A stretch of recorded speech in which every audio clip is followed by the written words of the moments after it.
मराठी मीडियममध्ये शिकणारे बाबा इंग्लिश मीडियममध्ये शिकणाऱ्या लेकीला सांगत होते, I was the most outstanding student in the class.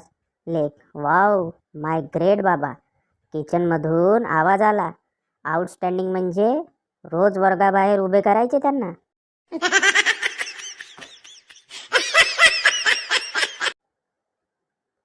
Hotel में खाना खाने के बाद वॉशरूम जाते वक्त पतिदेव अपना मोबाइल बीबी के हाथ में देकर चला गया. फिर मोबाइल में पतिदेव की एक महिला दोस्त का मैसेज आया, मेरे बाबू ने खाना खाया. पत्नी ने तुरंत रिप्लाई मैसेज किया और लिखा, होटल में तो खा लिया, अब घर जाकर अलग से और खाएगा.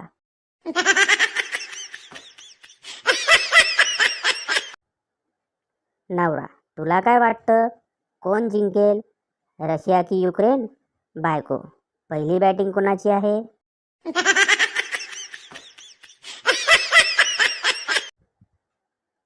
चिंगी, इथं जुडगे साहेबांचं घर कुठे आहे, सांगता का? बंड्या परेशान होऊन, मी तर कधी हे नाव ऐकलं नाही, ॲड्रेस दाखवता का? चिंगी ॲड्रेस दाखवते. बंड्या, अर जज आहे हे, जुडगे साहेब नाही.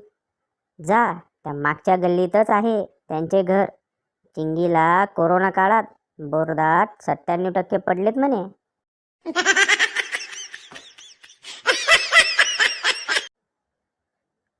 पुण्यात नव्याने राहायला आलेली यूपीची भाभी पुणेकर काकूंना म्हणाली, बहन आप करवा चौथ का व्रत नाही रखती हो क्या?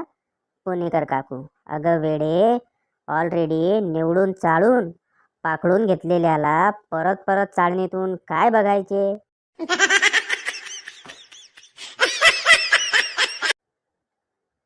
गुरुजी, बंड्या, हॉस्पिटलमधल्या या चिन्हाचा अर्थ सांग पाहू. बंड्या, उभा आहे तो डॉक्टर आणि आडवा आहे तो पेशंट.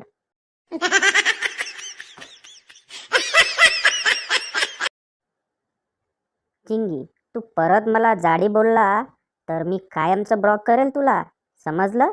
बंड्या, ब्लॉक केल्याने थोडी बारीक होणार तू.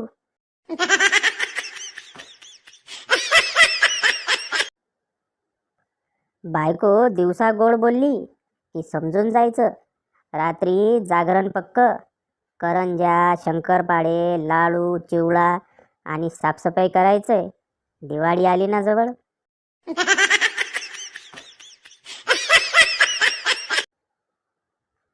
पार्लेजीचा पुडा असाच हळूहळू कमी होत गेला तर एक दिवस नक्कीच त्याचा वारलेजी होईल.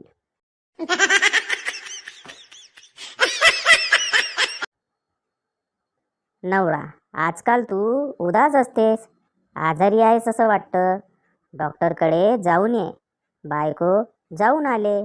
ते म्हणाले, दिवाळी आली आहे, रक्तामध्ये शॉपिंगची कमी आहे म्हणे, 2-4 मॉलमध्ये जाऊन या, वातावरण बदललं की आपोआप ठीक होईल.